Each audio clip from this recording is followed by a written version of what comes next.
Kadang hidup bukan tentang apa yang kita lalui, tapi tentang apa yang kita pilih untuk kita lihat. Tengok gambar ni. Dua jiwa duduk dalam ruang yang sama. Satu nampak jeriji je, seolah-olah hidup dia penuh batas, penuh halangan. Betul tak?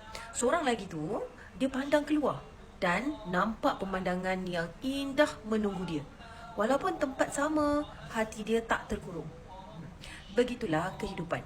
Kita tak boleh kawal dunia luar tu, tapi kita boleh kawal fokus dalam diri kita. Ramai orang tertekan sebab terlalu fokus pada harga barang naik, ekonomi tak menentu, duit makin mengecil nilainya, sampai lupa ada satu pilihan kecil yang boleh bagi ketenangan besar buat kita, iaitu cara kita menyimpan.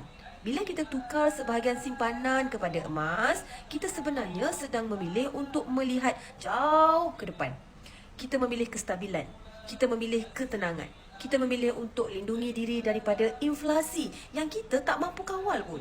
Jadi kadang ketenangan bukan datang dari hidup yang mudah, tapi dari keputusan bijak yang kita buat secara senyap.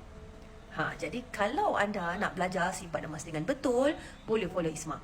Yang nak mula boleh isi email biru atau rujuk video untuk saya bantu sebaiknya.